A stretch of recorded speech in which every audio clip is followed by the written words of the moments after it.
കേരളം നേടിയ ഒട്ടേറെ നേട്ടങ്ങളുണ്ട്. എന്നാൽ ഏറ്റവും പ്രധാനപ്പെട്ട നേട്ടം ഏതെന്ന് ചോദിച്ചാൽ ആരും പറയുക നമ്മുടെ നാട് അതിദാരിദ്ര്യമുക്തമായി എന്നതാണ്. ഇത്തരത്തിൽ അതിദാരിദ്ര്യമുക്തമാകുന്നതിന് ഇടയാക്കിയത് കേരളം അതിദാരിദ്ര്യമുക്തമാകണമെന്ന സംസ്ഥാന സർക്കാർ തീരുമാനത്തിൻ്റെ ഭാഗമാണ്. 2021 അധികാരത്തിൽ വന്ന തുടർഭരണത്തിലൂടെ അധികാരത്തിൽ വന്ന LDF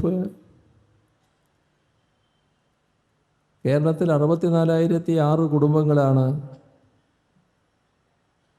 അതിദാരിദ്ര്യത്തിൽപ്പെട്ടിരിക്കുന്നത്. എന്തുകൊണ്ട്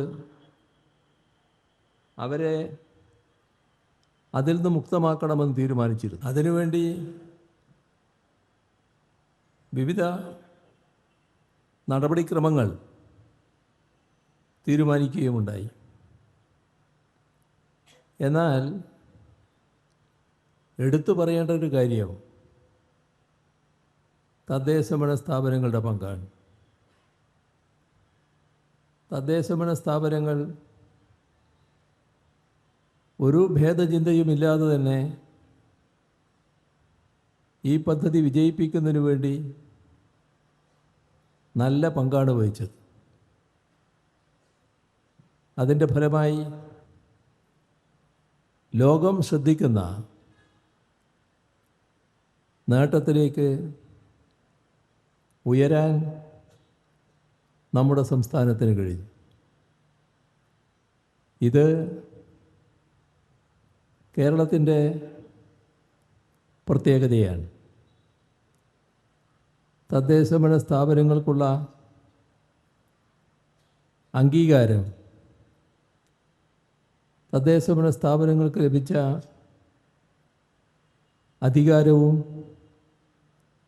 ആവശ്യമായ പ്രവർത്തനങ്ങൾ നടത്താനുള്ള ഫണ്ടും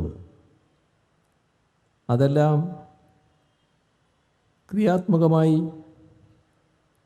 ഉപയോഗിക്കുമ്പോൾ ഏത് തരത്തിലുള്ള മാറ്റമുണ്ടാക്കാൻ കഴിയുന്നു എന്നതാണ്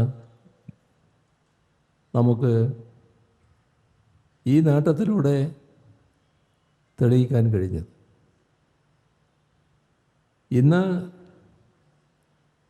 നമ്മുടെ കേരളം ഇതുപോലുള്ള അനേകം കാര്യങ്ങളിൽ നേട്ടങ്ങൾ ഉണ്ടാക്കിയൊരു സംസ്ഥാനമെന്ന നിലക്ക് നമ്മുടെ രാജ്യം പൊതുവെ അംഗീകരിക്കുന്നൊരു സംസ്ഥാനമാണ്.